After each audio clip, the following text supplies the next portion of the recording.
Hi everyone and welcome. I'm Emma. I think a lot of you already know me. I'm the Director of Fishing into the Future. We are a fisherman-led charity, and we have a mission to share knowledge and create connections, and that's what we're hoping to do today. So our Fishing into the Future talks aim to bring interesting topics and speakers to fishermen and people in the industry for a conversation that encourages and prioritises, especially industry voices, to speak up in a safe but also quite informal environment.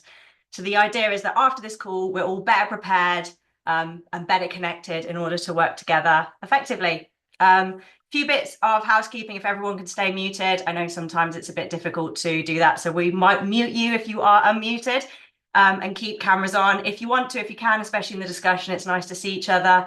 The aim of the event is to share knowledge and experience, so we take an approach to engage in a dialogue and focus on constructive solutions. So that just means basically be nice, and we will prioritise fishermen's voices. So please be brief so everyone can have their say when they want to. And also, if we're not coming to you first, we might just be coming to some industry people first. This is recorded, and we've got quite a few knowledgeable people from a variety of backgrounds. So we've got Mike Roach here from the NFFO, who's going to be hosting, and I'm going to pass over to him. This is a really popular topic, so I'm really excited to kick off and see what comes out of this session today. And Mike, I will kick over to you. And you got to unmute. Yeah, my mouse has stopped working. Thanks, Emma. And I think, yeah, we're going to have a really interesting discussion over the next sort of hour or so. So thanks to Fishing to the Future for putting this event together. Emma and the team have brought together a real strong group of presenters. So we're going to hear from the experts that have been working in this area for quite a long time and some new to it as well. And then hopefully have a chance for some really good discussion afterwards. So just the context, why are we talking about energy, the future of energy and net zero and food security? So for some of us in industry, we've been dealing with offshore wind and other energy infrastructure for a long time. For others, it's new. But the rapid expansion of offshore wind is accelerating at pace. Um, so it's something we have to deal with, unfortunately, and we need to learn lessons from what's gone before and also think of different ways of working into the future. So at the minute, we've got around 15 gigawatts of offshore wind installed in the UK, give or take a megawatt here or there.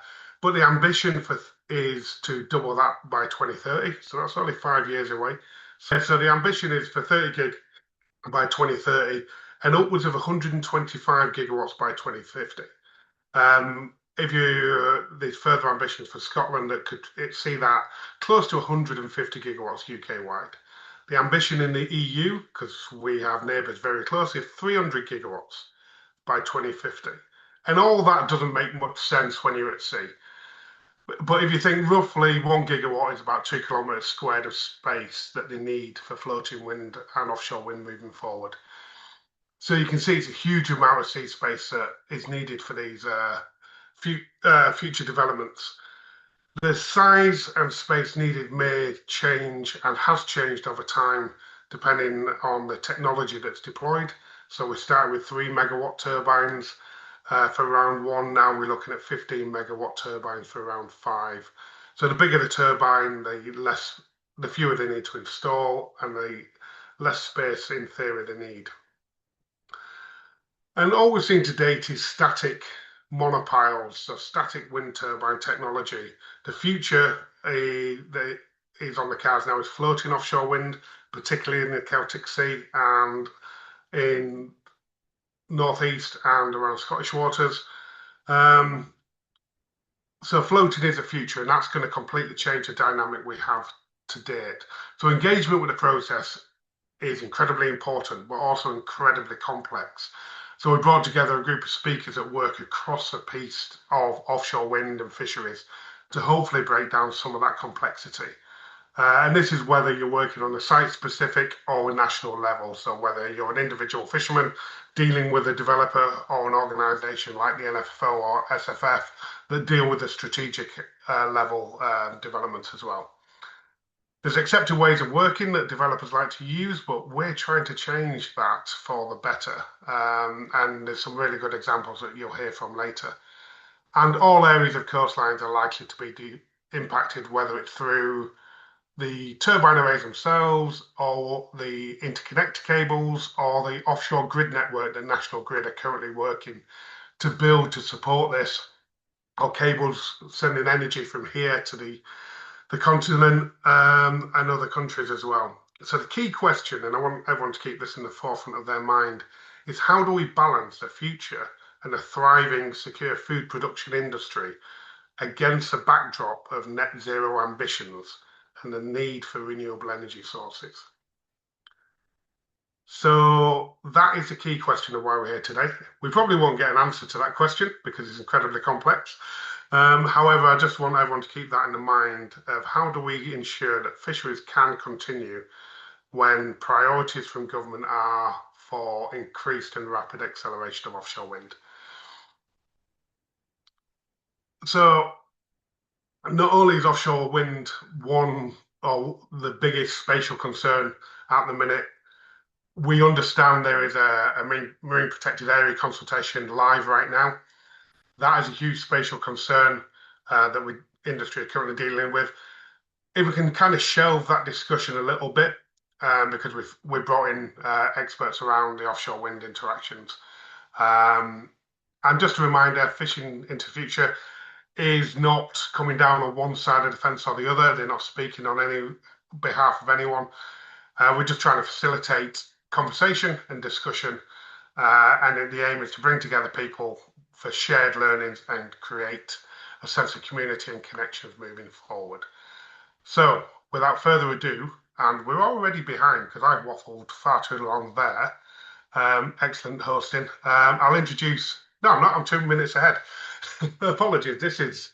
The idea is either meant to be fun, engaging and relaxed. If you've not got that from my hosting ability so far, hopefully we will have that by the end. So without further ado, I'm going to bring in our first speaker. So we've got Eleanor Billestri, who is a Senior Fisheries Policy and Science Manager at the Scottish Fishermen's Federation. Alongside myself, working on this area of subject.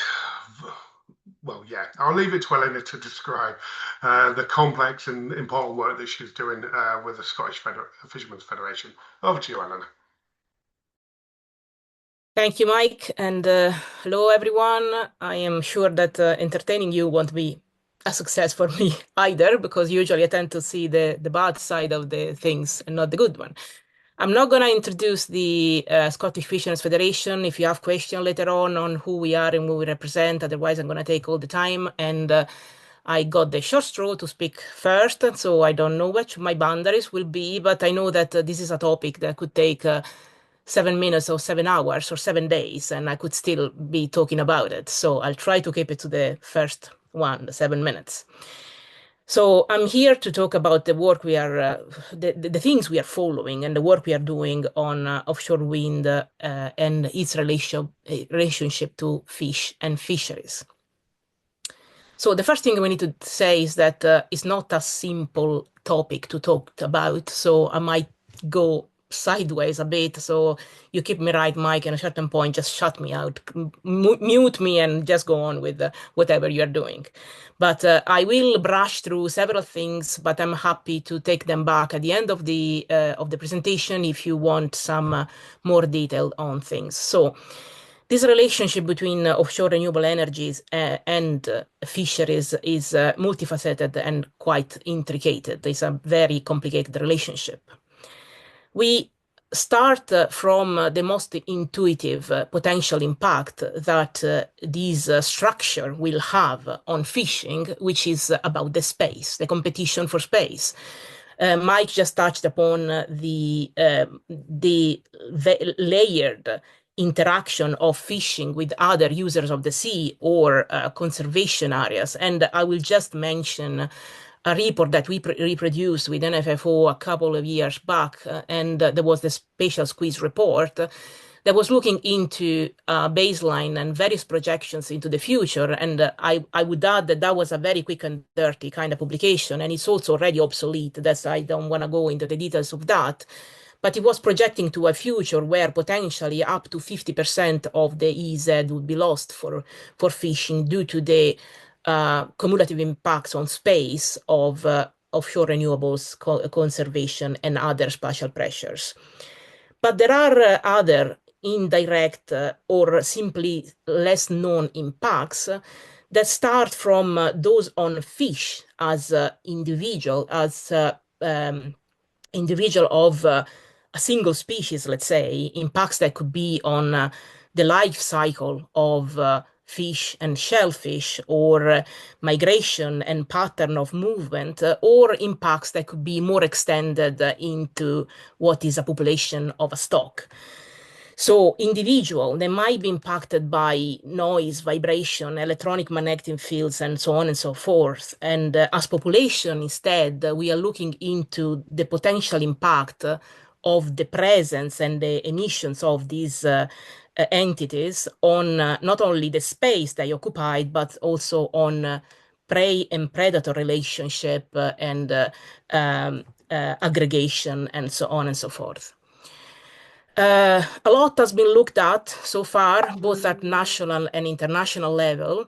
And I would like to point your attention, if you haven't looked at whatever is going on under the ScotMer umbrella in Scotland, where a lot of, let's say, there is a lot of different projects that are looking into several potential impacts, like Prepared or EcoWind and some other projects like that. Of course, I cannot go into the detail of these, but some of the status of the evidence or the potential impact of offshore wind has been compiled by an ICES working group that is called the WK Compore, which has produced a very useful but extremely lengthy report that if you need, we can give you access to, that looks into the potential modification and potential impact. Now, there is a growing understanding that these offshore wind and offshore renewables in general, and other things that will come at sea later on, like the marine carbon dioxide removal and so on and so forth, will have an impact so big that might have the potential of completely changing the ecosystems in the North Sea and surrounding areas. We, myself, Mike, and others sit in another group that has been formed in ICES, which is a part of the so-called ICES roadmap of offshore wind, offshore renewable energies. ICES, you know, is International Council for Exploration of the Seas, which is one of the scientific lead in Europe for anything fish and fisheries, let's say, but is expanding its interest on offshore renewables as well. And this group we are part of is the working group it's called OWDF, which is looking into impact on fish and fisheries, both in terms of biological impact and socioeconomical impact.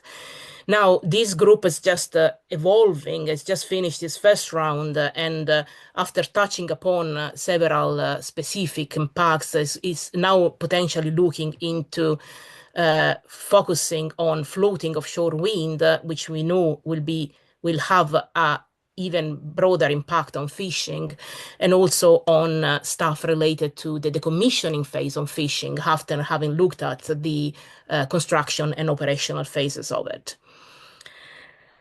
I haven't touched yet upon the potential impacts on the hydrodynamic of the sea, because there are evidence that the presence and the activities of offshore wind renewables, offshore wind farms and other renewables might have on the stratification of water, on currents, on even on wind itself, which is quite a bit of a paradox, if you ask me.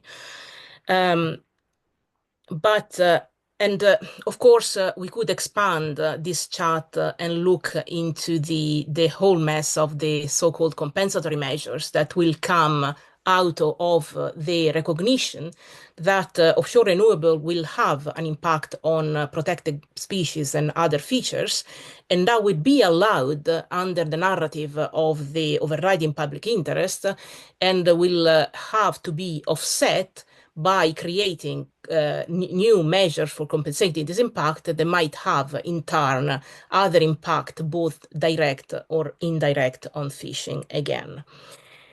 Another point that I would like to touch upon is the general nervousness, which is becoming actually more than that, is becoming a more scientific focused attention into the potential for this structure messing up even the data collection that is underpinning the stock assessment that are ongoing on our most important commercial and quota species. The presence and the operation of offshore wind farms might actually impact both the collection of fishery-dependent data by modifying pattern of fishing of certain boats utilizing bottom contacting gears, but also those that are independent fishing data, which are collected by bottom trough survey led and performed by research vessel. This impact could be materializing both by the fact that the stations that have been sampled so far, they are not accessible anymore to this kind of data collection, or indirectly, if we think that maybe the structure might work as a fishing aggregative device, big fish aggregating devices, and they might actually displace or impact on the abundance and distribution of species around them. And the more the numbers and the scale of the presence of these entities will materialize, the bigger will be the impact. I see your hand. I'm assuming I'm running out of time, and here you go. Yeah, thanks, Eleanor. I think we're just kind of cruising on the surface of that there, and hopefully we've sparked enough interest for the discussion later. On that last point, I did put a link in the chat to the paper that was published around the impact of offshore wind on fisheries surveys. So sorry to cut you off, but we'll come back to you very shortly, no doubt. Because if I don't keep to time, Emma shouts at me, which scares me a little bit. So we're going to move quickly on to Chris Ramford and Dave Stevens. So Chris is the Chief Exec of the Cornish Fish Producers Organisation. He's also the current chair of the NFFO. And he's going to do a quick whistle-stop tour, very quick whistle-stop tour, because again, it's a subject we can talk a lot about with Dave on the virtual planning experience the Cornish FPO led on with the Crown Estates recently. And sorry to introduce Dave. Dave is skipper of the Crystal Sea, CFPO member, and am I right in saying chair of Fishing into the Future as well? I should know that, but welcome both. Over to you. Cool. Good afternoon, everyone. Good to be here. And yeah, I like Mike's starting point about trying to make this fun. So I'll do my best. It was what is quite a sobering subject, but I've just got some slides, so hopefully that'll make it more fun and you can see some colourful photos of Cornwall at least. All right. So yeah, good to see you all. I'm Chris Ramford, Chief Exec, Cornish Fish Producers Organisation. Yeah, so we're a PO and we have about 175 boats altogether, ranging from 5 meters through to 40 meters. Everything in between, and pretty much every type of fishing, mobile and static gears. So obviously this is a big subject for us with the Crown Estate taking a real interest in the Celtic Sea probably 3 or 4 years ago. And that's obviously being brought on by the development of floating offshore wind. The water depth was what prevented it coming to the southwest and always kept us fairly worry-free. But yeah, I guess that has become very possible now with this type of technology. So yeah, and just I guess to frame it in the context of food and energy and why we're taking this extremely seriously, as I'm sure everyone is on the call, but the amount of seafood produced from Cornwall last year was about 20,000 tons. And if my maths serve me correctly, based on average amount of protein people should be eating each day, it's enough to feed every single person in the southwest population one portion of seafood every week. So it's not quite up to NHS 2 portions a week, but I think it could and can and does make a big contribution in terms of what we eat. So yeah, this is extremely important that we do get stuck in and make the best sense of this. This was briefly touched upon, but this is where our journey started, I guess, as a CFPO. So back in 2021, there was a piece of work that rolled into 2022, which is a virtual planning project, which brought together key fishing reps, a series of mobile and static fishing vessel owners and skippers into the room with the Crown Estate, with energy developers, to look at the floating wind technology, look at the Southwest fishing fleet, the water depth, and start to understand how this may work and what are the big issues and what are the things we need to get into our heads to start working on from all angles, all sides, and that included DEFRA and the MLO from their marine planning teams. That was a hugely useful exercise because I guess it brought us up to speed. It shared the experience of all the people on the call, from Merlin to Mike Roach to plenty of other people that have experienced this in the North Sea, and gave us a crash course in the Southwest of what we need to get organised and what we need to learn. So that report is fairly light reading, and I highly recommend anyone who wants to learn a little bit more about that, go and have a flick through that. There was a bunch of recommendations made as a result of that report, and I guess from a CFPO point of view, it steered our work into what we're going to do and what we do, which I'm going to talk about next. So shortly after that piece of work, the Crown Estate made their big announcement for round 5. And yeah, those colourful shapes across the sort of north coast of Cornwall and Wales and towards the edge of UK waters is exactly where the Crown Estate started looking. So it's pretty much everywhere, bar marine protected areas and shipping lanes. So yeah, big concerns, and obviously that captures attention very quickly. As soon as we put this up onto our social media, the first person that called was a French trawler from Brittany. So it's obviously not just Cornish boats that became concerned and worried about this. This is majorly internationally fished waters. So yeah, I found that kind of amusing, and it was great to start to build some international engagement amongst the fishing industry as to how we're going to respond. So yeah, it's an important point. We were slightly aware that the Crown were going to publish this map, so we'd done some homework and made a pretty quick roadshow where we toured from North Devon through Cornwall and around to Newlyn, and I believe into Brixham. But this photo on your right-hand side is the bare bones and the very sort of ground level quayside conversation that happened probably 2 days after that map got published. So in the room, you've got the NFFO, you've got the Crown Estate, again, more people that are already on this call, and a good bunch of mobile and static gear fishermen that operate in and around Padstow on the north coast of Cornwall. And we started out with paper charts. So the Crown mapped out the areas on nautical charts, so getting into the language of the fishing industry, which was hugely welcomed, and then using small orange shapes, which represent a gigawatt of wind, and started to then dot them around and use pen and paper to actually map out not just where we go or what we do, what else is happening in the marine space, what other international fleets are operating there. So I'd like to think this is a very good exchange of information between the fishing industry and the Crown and vice versa, that everybody took something out of this.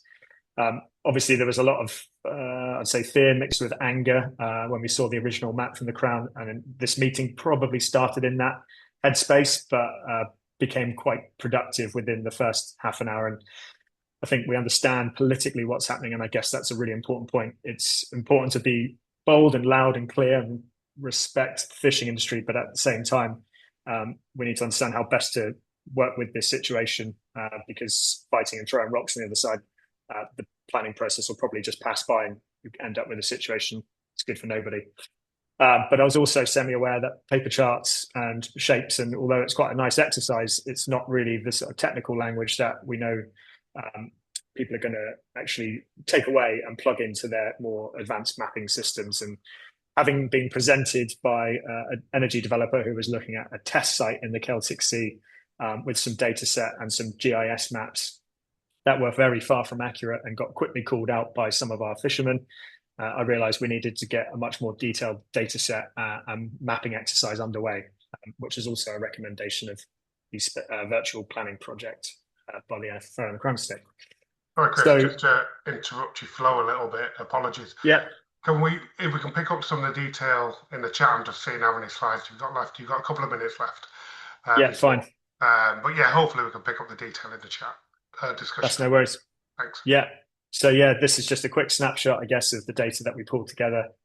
So using our members' VMS data and landings data, this is useful to speak back to the Crown Estate. So this is a way of actually showing, I think, how important the grounds are in and around the southwest. And by putting price tags on them, it certainly got the attention of the Crown Estate to really understand the value of the grounds, the value of fish that are extracted from the Celtic Sea and Western Channel. And I hope then took us a lot more serious, and also how useful we can be again at providing a data set that they otherwise would never have.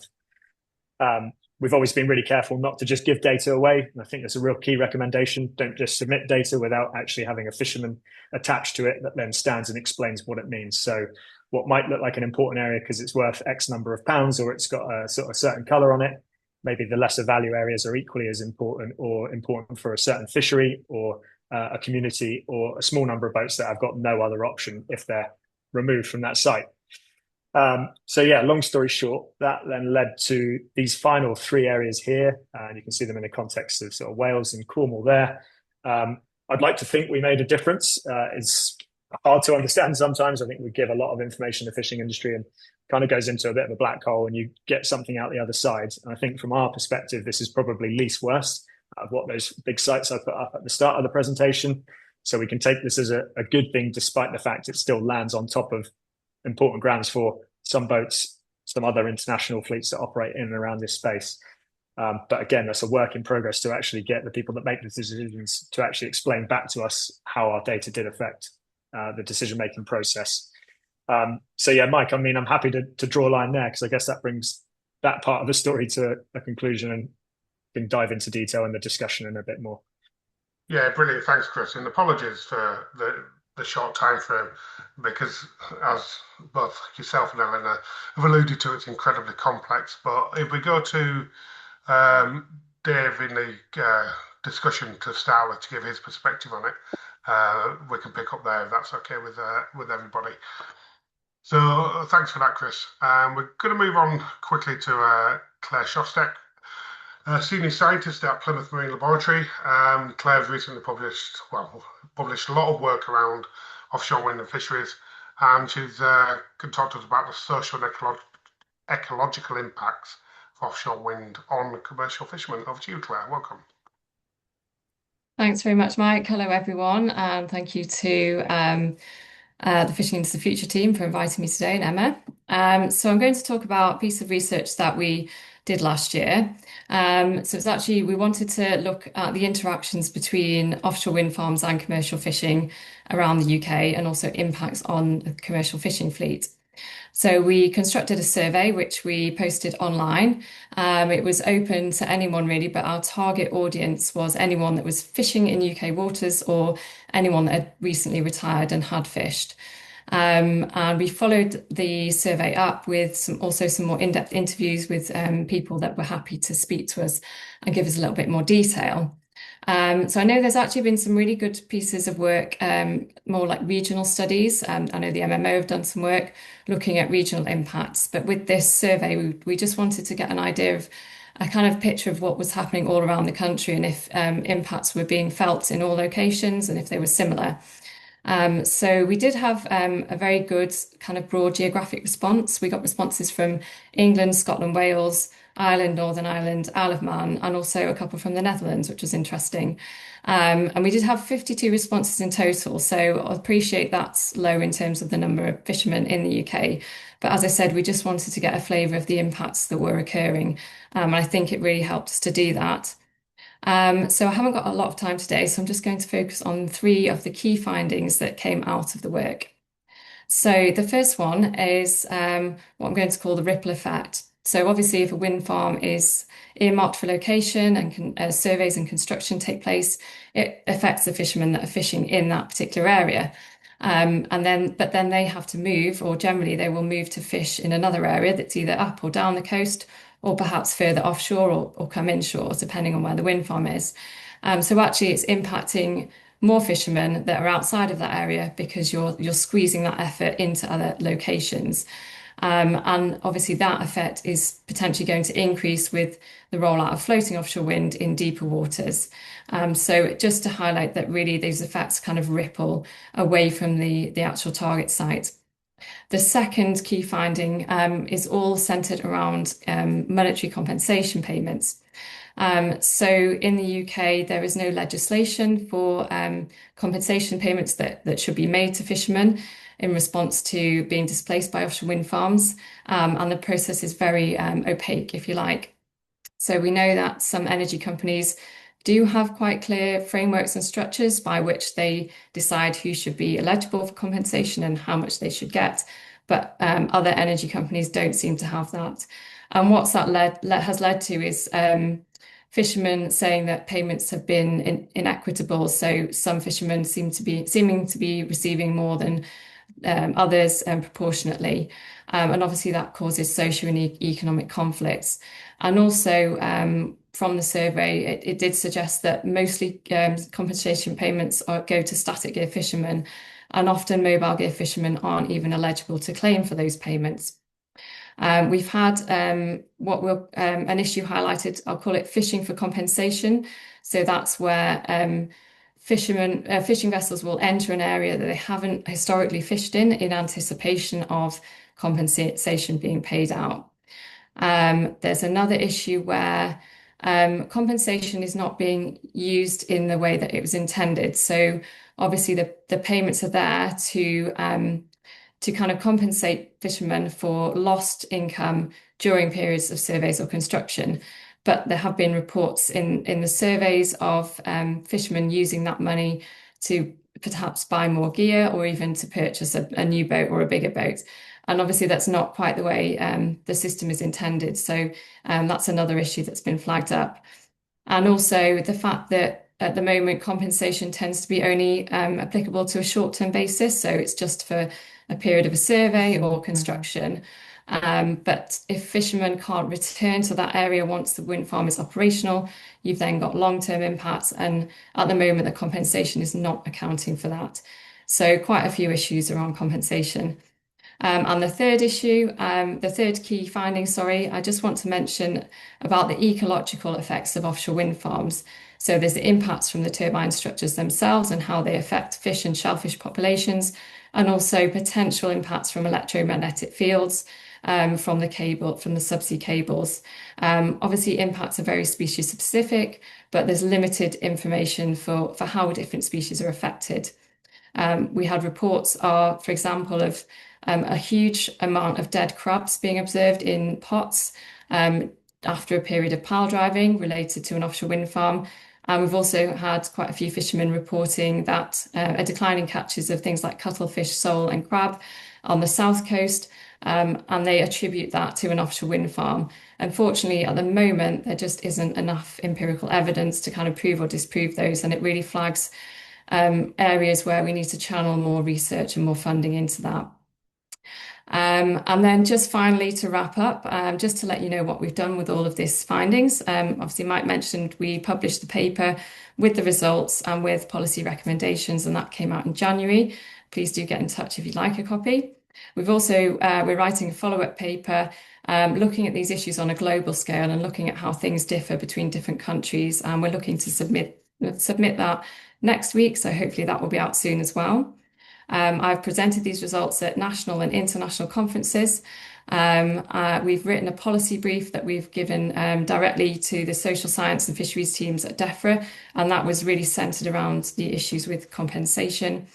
And also we've got a project starting this year that's just started actually, where we'll be looking specifically at impacts from floating offshore wind on the fishing industry. So similar work, but really focusing on floating offshore wind, as that's going to be a growing challenge. And that's all I wanted to say. Hopefully that wasn't too long. That's perfect. Thank you, Claire. I think it's incredibly important when this really useful research is actually landing on DEFRA's desks and being used. So yeah, really good work on that. Thank you very much. Just to remind everyone, if you wish to ask a question while there was a speaker and you want to get it out your head, feel free to put it in the chat and we'll pick it up when we get to the conversation point. Because we're whistling through each of the presentations, and then we'll open it up to general discussion after. So if you want to ask questions, feel free to pop it in the chat. So now we're moving over to Rachel Brown, who's the Head of Marine Planning and Strategic Renewables at the Marine Management Organisation. She's going to give us a quick whistle-stop tour of the I was going to say voodoo of marine spatial planning, the dark arts of marine spatial planning, and data collection. So over to you, Rachel. Welcome. Thanks, Mike. I think voodoo might actually help us here. And unfortunately, I'm not seasoned in those arts. So, hello, everyone. Thank you very much for inviting me. As Mike said, I am the head of marine planning and strategic renewables here at the MMO. You probably come across the MMO in many different functions than marine planning. But for those of you that perhaps maybe not quite aware of what marine planning is as a dark art, is it's just about ensuring that activities happen in the right place at the right time and in the right way, or at least that's the ambition. We've been doing marine planning since 2011 here at the MMO, and we have a full suite of marine plans in place around English waters. And even as far back as 2014, we were thinking about how do we represent fisheries within marine plans, because we don't manage fishing activity, but we do need other activities to think about them. And so there is a really old report, which I wouldn't waste your time reading now, that came out with a bunch of recommendations that I've heard repeated with the previous talks today, and I've heard several times recently. So at the very least, we were onto something back in 2014, but I don't think that the speed at which offshore wind has rolled out since then was quite anticipated in 2014. However, we have been recently commissioned, I say recently, it started in 2022, to think about work to map fishing activity. So I have got some slides to show you, but I don't want to give you death by PowerPoint. So I'll tell you the so what, and then I'll show you the pictures. We were commissioned by DEFRA as part of the Marine Spatial Prioritisation Programme, but the outputs of this work have fed into the Crown Estate's current ongoing programme of work and have lined up with their other fisheries mapping inputs. So there's more than one, it's not just us. They've also fed into the DESNZ's, well, it's NESO, the National Energy System Operators Strategic Spatial Energy Planning Process, which is also ongoing, and they fed into some of those decisions around the current offshore wind leasing round. So what we were seeing from Chris earlier looked very familiar to me from last year. And what we were commissioned to do was to use existing data sets to map where fishing activity went in UK waters, that's the UK fleet and the non-UK fleet, and to understand whether there were any hotspots of activity. So we did that back in 2022. We engaged with the industry in 2023, or at least a few industry representatives, because it certainly wasn't the whole industry. And we got some really useful feedback about how to improve our work, which is what we've done recently. So the last sort of 6 months or so, my team, and I can't claim to have done any of the wizardry that is the technical mapping work, have taken a time series of data from 2016 through to 2023 for the UK over 12 metre fleet and also for the non-UK fleet. We did not have good enough data to get good resolution for the under 12 metre fleet. So we also trialled a participatory mapping approach in one small area, which is the East Marine Plan area. You'll see on the photos in a moment when I show you, which has now also been picked up by DEFRA to roll out across all of English waters and possibly further, because the inshore fleet is really critical to some of these decisions. Everything that happens at sea has to be landed. So you can't ignore the inshore fleet. We just didn't have the data in a format that we could use for the work we were doing. And what we've done this time round is think about where fish is landed, think about different metrics, think about what happens if we separate out gear type or target species, and also what happens when we regionally split the data. So we can look at an important area, which is the top 80% to 100% of activity in the sea. We can look at that at a UK level, but what happens if we look at the northeast or the southwest? Do we get different results? And the answer is yes. And therefore, the devil's in the detail. The voodoo is in the detail of this work. So I'm going to share my screen now, and hopefully I can manage the tech. Just give me one moment.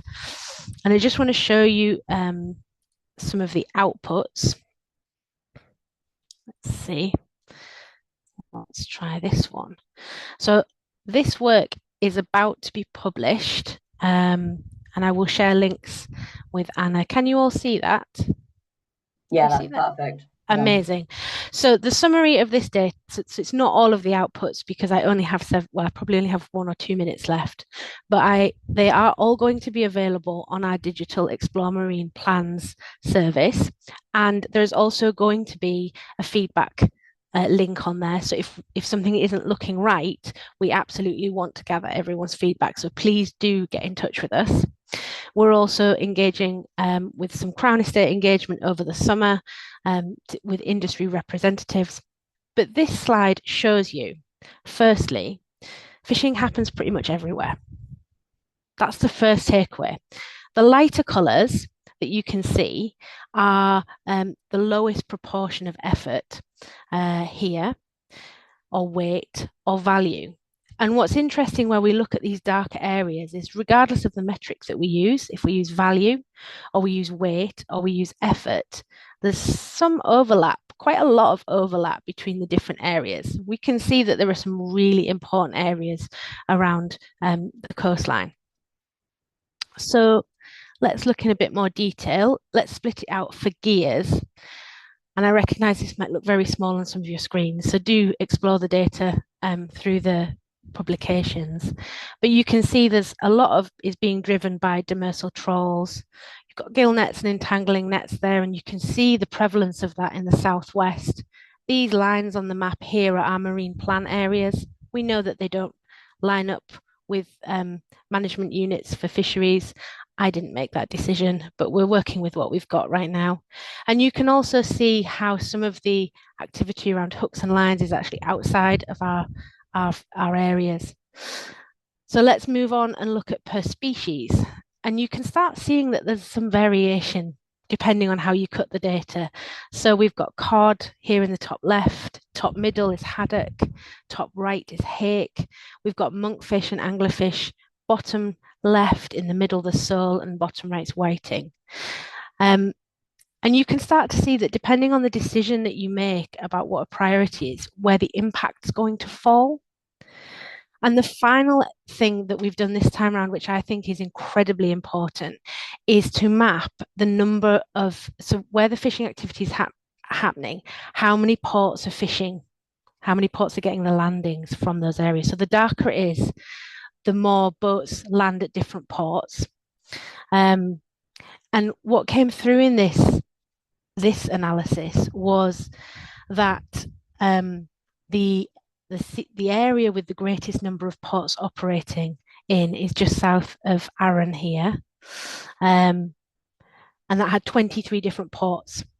In England, actually, the largest area is not too far away from where I am now in Newcastle. But we see incredibly active ports in the southwest. Obviously, we would expect that. Newlyn. We also see important individual ports. However, we also see areas that don't figure in the important areas, like the high intensity fishing areas, but only land at one port. So if you built a wind farm there based on saying, oh, there's not a lot of activity, you could have devastating consequences on an individual location and an individual community and all of the knock-on industries. I know I'm out of time, but I'm going to really quickly. The other key thing to see here is the non-UK fleet, and we've deliberately made it a different colour so we don't get mixed up with our slides. They occur in almost a completely different area to the UK fleet apart from the southwest. So again, the decisions that are made around siting of offshore wind will have different impacts on different countries and different landings. And then finally, for the under 12 fleet, this is the participatory mapping work that we did. It's one example. There's a whole report I can share in the chat that's got some really interesting maps. This was some work to map potting activity with 11 fishers in East Yorkshire and North Lincolnshire. And you can start seeing how detailed and how important the inland area of the sea is. And therefore, when we're thinking about siting offshore wind farms, we don't just need to think about what's happening in the offshore. We also need to think about how is that energy being landed? What's the impact on these small fisheries that can't move and therefore are likely to be quite devastated by some big decisions. I'm really pleased to say, and this is my final sentence, Mike, I'm very sorry. I'm really pleased to say that DEFRA were really happy to share this work. The Crown Estate have taken it on board. We've worked with them in the same way that Chris has. And NESO, the National Energy System Operator, has taken it on board for the Strategic Spatial Energy Plan. So even though I know this is not perfect, I know that it's better than what we had 3 or 4 years ago. And I think if we can work together, as in myself and yourselves and other colleagues across government and other industries, we might be able to get a better representation for the fishing industry within some of these strategic decisions that are being made around offshore wind. Thank you. Yes, Rachel, thank you very much. I'm going to hand over to Ed Hindozan now, who leads the social science team for the Marine and Fisheries Department in DEFRA. Ed, because of everybody leading before you, you've got about 17 seconds. I can do 17 seconds. It's fine. Over to you, Ed. I can definitely do less than five minutes, and Rachel set me up really nicely. I think that I'll just lead straight on from where Rachel left off. But yeah, I'm Ed Hindozan from DEFRA's Marine and Fisheries Directorate, working in the social science team. And like what we've really tried to, I think what's really important is Rachel showed you lots of great maps there, but and they are the best science available, but they're very very much based on data that you're contributing to the system as fishermen through your fishing activities. So, through what you enter into the e-log or the catch app or whatever, and through VMS and later IVMS. But I think one of the things we're quite conscious of in this process, and Rachel touched on at the end, is no one ever really asks fishermen where they fish and why they fish. And that's a really important part of the picture. Just because an area has maybe the most landings or is maybe the most economically profitable, it doesn't mean it probably means it's important, but it doesn't mean some of those areas which don't come out as economically important or are as fished and not important to certain fishermen and certain fishing communities. So what we've been trying to do at DEFRA, working with the MMO and other colleagues, is to try and deliver on the joint fisheries statement commitment to making sure that we have really good social monitoring equal to our environmental and our economic monitoring. And before I go on, I actually really want to thank, some of this has been done by my team, but actually what I'm about to talk about is not really my work. It's the work of 10 fishermen on our steering group, some fisheries representatives, some really talented consultants, and also other members of my team at DEFRA. But what we've committed to doing is basically, it was originally called the Socio-Cultural Mapping of English Fisheries, which is a really technical team. And as I said, I'm really glad for the input of fishermen, because they've renamed the project Mapping What Matters, which I think is a much better name. So we are now going on an exercise picking up from the work the MMO did there in the northeast of England off the Lincolnshire coast to hopefully fully map areas which fishermen say are important to them, especially as Rachel said, there's a bit of a gap there for the under 12 metre fleet. So making sure we absolutely talk to those people, but we are trying to talk to all fishermen in England ultimately. And so I guess why are we trying to make these maps? And the key is in the title of this session around trade-offs between food security and energy security. But there are a number of decisions made in policy making and marine planning and marine management where we need to know what's going on spatially from an economic perspective, an environmental perspective. We need to know what fish are there. We need to know how valuable the landings are. We also need to know how important that ground is to your fishing business or to your well-being, and that's really come out in the project. So we are making sure we have this monitoring in place. So in the future, decisions are taken where people know what is important to you. So my goal for this project is no decision should be taken in the future where we don't know a ground is socially important to someone. We want all of you to be able to take part in this work so that you can tell us what is important so that we don't ignore that. So I'll really quickly just run through how we've done that. But we started about a year ago in a Pizza Express, then a pub opposite a Pizza Express, and then the next day in Friend's house, which is just opposite Euston Station, where we worked with a group of 10 fishermen to say, how should we go about this project? We were really conscious that in the past, fishermen had been burned by taking part in some of these mapping projects. It sometimes resulted in the designation of marine protected areas. That's one of the perceptions, which weren't favourable to fishing business. But also we've seen cases of where maps have been published with people's fishing grounds, and then the next day, like fleets from outside that area have come in and mopped up all those fish because they didn't know those fish were there. So there's ethical issues to publishing some of this, this mapping data as well. And so over the course of a day and then 2 online sessions, like we've decided a process that we're going to take forward over the next year or two to make sure everyone has a chance to get, what's important to them on the map. And some of it's really obvious what people want to see on the map. It's like, these are the fishing grounds I depend on for my business. But there's been some really interesting stuff in the workshops we hadn't really considered, and it's really, really good to do that. One thing some of the inshore fishermen present mentioned is like, our shipping routes aren't on your maps because they're all, big vessels, but actually in a storm we need to be able to go this way because we need that closest safe access to harbour. And if we have to go over a seaweed farm or through a wind farm, that's not necessarily possible. So you need to map fishing grounds, but you also need to map safe routes of passage, for instance. That's really socially important, isn't it? Having, being safe at sea. So that's one of the other things we're mapping as well. And it's just, I think hopefully some of the fishermen can correct me if I'm wrong, because some of them are here. I won't name you, but like it's been a really good process so far. There's been a lot of good challenge, and we've discussed how we're going to do this, and probably what we're going to do is we're going to have some sort of mapping option. We're going to go around the coast, but there's also you'll be able to do this by post as well. But you'll be able to send in or talk to someone about where your fishing grounds are, and put those on the map.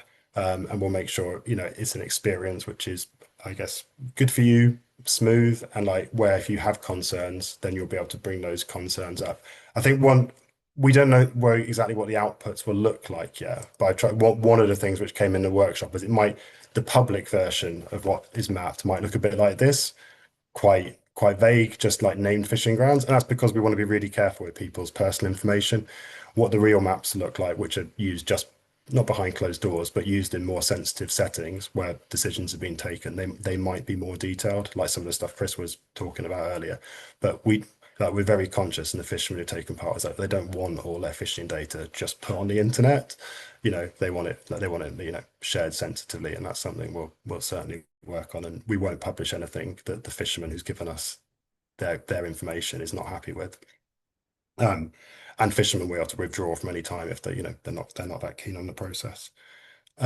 So yeah, basically next steps is we'll be proceeding with some pilots in the near future. That work's just being commissioned at the moment. We'll be publishing a report on this shortly, but it's no secret because we've co-designed this and there's been fishermen in the sessions. But like we're looking to start off in Whitby and Brixham, or around Whitby and Brixham. And if the piloting goes well, we don't want to just run around the whole country if the method's not working very well. But if the method works well, then we'll start to roll it out around the coastline.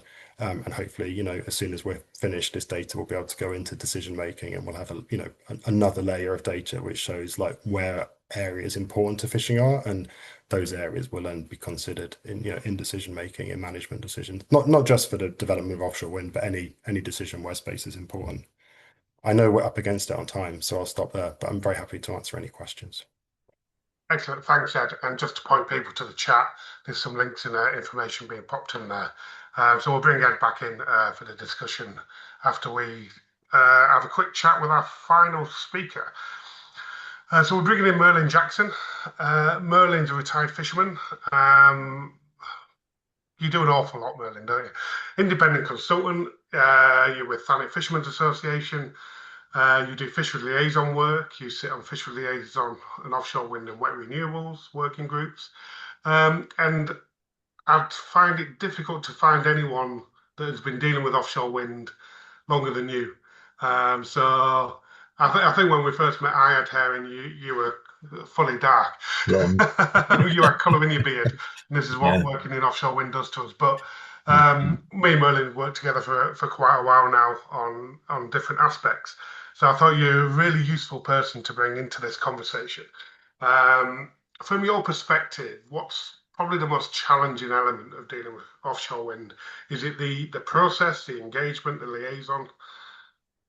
Yeah, it's a combination of all, I suppose, and listening to what everyone else has said, the clear thing that's come out is the acceleration of wind energy was completely not anticipated by any of us. We had early wind energy in the Outer Thames, and we dealt with that we were dealing with that while I was still fishing. The speed at which it's come on and grown is incredible.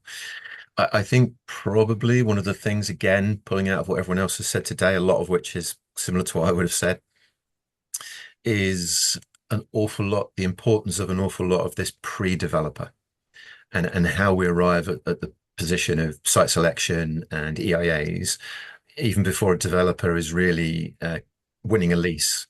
Because what happened in Cornwall with Chris and what Chris was showing in those slides is we were able to engage for the first time with fishermen before a lease was granted, and that hadn't happened before. And that was absolutely key. It gave some confidence to the Crown Estate that fisheries could give good data, they could interact well, their knowledge is superior on the ground.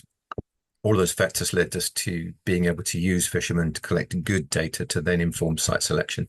We didn't get exactly what we wanted, but as Chris said earlier, I think we probably managed least worst. But that happened long before a developer was in the room. Similarly, how fisheries are assessed, how impacts are assessed on fisheries, which is something that is set out prior to a developer getting a lease. These conversations are massively key. The data that's used, how it's interpreted. There's a lot of talk about data today. The interpretation of the data, the value that fisheries brings to that interpretation is absolutely key, because unfortunately fisheries has not done well from wind energy so far, and the processes haven't particularly worked. It's really good to see the amount of effort that's going in by DEFRA, MMO, and others now into all of these things, because this is what we haven't had, and this potentially will does lead to, proper informed coexistence or proper informed impacts, genuine assessments of impacts, because we haven't realistically had those. Floating will add another element. I think floating coming in, we have to accept we can't just flip an EIA that's meant for static, for monopile, and turn it into a floating EIA. This is going to be a different world, and the challenges are different, impacts are different. Everything is going to change with round 5, I think, and that's just to dig into that a little bit there, Merlin. You mentioned floating wind being the future. We know predominantly that's going to start in the southwest. You've been engaging in the Outer Thames region, the northeast, the southwest. With those different areas and your experience between them, how do you feel engagement and liaisons can be achieved? Because from my experience, it is very different every port you go to. $1 million question. I'm just wondering on your take on that one. I think the almost slightly perversely, the slight benefit that the Southwest has is it doesn't have any wind farms.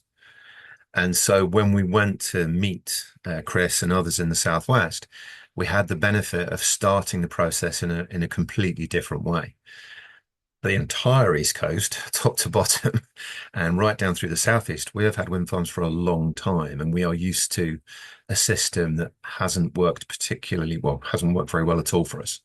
So there is a very different outlook on how to engage, because I think a lot of us already think we've engaged with, I've engaged with probably 10 or a dozen wind farms, some as liaison and some on the fishing end, trying to get better, better input into how to influence a wind farm. It's very difficult. It's very easy to have become jaded by the process. It's also fair to say, and the Thames is a really good example of this, resource for fisheries is under so much pressure now. Everybody wants input. Everybody wants to use fisheries resource. A lot of the resource is voluntary, from a lot of associations. It's a handful of volunteers who are trying to deal with 6, 7, 8 projects. I think the Southwest and the Northeast, we know from the experience, we're just starting to we have to go out and engage in these places now to look at even what the Crown Estate thinks it might do next, and that already feels slightly different in the way it's structured. So we've got to find a different way to liaise with that and a different way to make sure all the right people are being spoken to, so we get that input. The acceleration is the problem. The speed at which wind it wants to do the things it wants to do, or government does, is making it very tough for fisheries to keep up. Yeah, that should just be the final comment, I think. You mentioned just very quickly before I bring in Dave Stevens on his perspective. You mentioned associations there. You work with a lot of associations. You work within one yourself. Do you find it easier, or think it's easier for associations to engage rather than individuals, because often for an individual fisherman, it's incredibly overwhelming and very difficult to know who to engage with and how. So just a very quick thought on that, and then I'll hand over. Yeah, I think that's absolutely right. I mean, we formed Thanet Fishermen's Association, being brutally honest, to fight wind farms. That's where we came from. And that was 15, 17 years ago. Didn't work, didn't achieve anything at all. So we quickly turned to being a part of how to sort of understand and deal with wind farms. But having that working groups made up of different associations has worked well in the Thames. The Kent associations work well together. There are still independents, but I would think it's fair to say in the region that I'm in, the independents benefit from the associations working together, because it's less easy for independents to slip through the net. And generally you're trying to cater for all of this as well if you're representing the fishermen in your region. So, but it is incredibly tough. But yeah, I think it's very hard for an individual fisherman to keep up with this. I mean, we've only brushed across the surface of the complexities of, licensing and engagement. If you have to learn everything today as a fisherman, it's daunting, absolutely daunting. Thanks, Merlin. And I think for those on the call right now that feel that way, we are there. People are there to help. People are there to support. So reach out wherever you can to whoever you can. So I'm really interested. So Merlin mentioned the virtual planning exercise he was involved with the CFPO, but I'm really interested in an active fisherman's perspective on that process. So I'm going to hand over to Dave Stevens, skipper of the Crystal Sea, to see how you felt that went. And just this is now the start of the open discussion. So feel free to raise hands. So before I bring you in, Dave, if you want to raise your hand, on the bottom of Zoom, there's a react button. You press react and you'll see a raise hand function just there. If you can't get that working, pop it in the chat. Failing that, just wave. And Anna and Emma are watching all the screens. So yeah, please do engage. This is time for open discussion to ask any questions from any of the speakers. But going back to my question first, as host prerogative, over to you on your experience from an active fisherman. Thanks, David. Yeah, thanks, Mike, and thanks to everyone for joining us today and to the team putting this on. I can only really give you sort of an overview of how I really felt when we first engaged. It was pretty scary, I got to admit, and the industry had already been under a lot of pressure from MPAs and other closed areas. It just felt like another nail in the coffin for our industry. But we're kind of finding a way through. We've had to learn a lot very, very quickly, and we've learned a lot about how important energy security is. But we're making the case of food security is extremely important, and there's been a couple of things that upset me actually along the way. And I thought in the beginning, when we first found out that we weren't statutory consultees, even though we are probably the higher users of the sea, I found that quite upsetting, and quite why that had never happened, I don't know. And we felt like we was at the bottom of the food chain when it came to everything else. Shipping, even leisure, came before us. That upset me. And the other thing that upset me was the fact that you can just give away this area of the sea, and regardless of someone's livelihood. And I kind of accepted it from an energy point of view. But when MPAs were being compensated for if a cable route was passing through an MPA, or a floating wind farm was being put within an MPA area, they would be compensated. They are sacrosanct, yet fishing isn't. And that was a low point for me. And I do hope that changes. And I would like to see that that you can put wind farms in MPAs. I don't see why not. They talk about how green it is, and well, they can have them as well. Feel some of the pain that we're feeling. But other than that, learning what we have learned along the way, and the might of the federation and the CFPO, the engagement they've had, and really the learning lessons that Merlin was able to bring from what they've faced in the southeast was really, really, really helpful. Because, like Merlin said, we were ahead of the game, and that is probably the most important thing, I think, for everyone to know. Get ahead of the game, form a good organisation, and really understand the lease process. You have to get in all of what you're going to lose into that process, because once the lease is signed, there's no compensation available. But I'm sure people will take you through that. Other than that, open discussion, and let's have some great questions.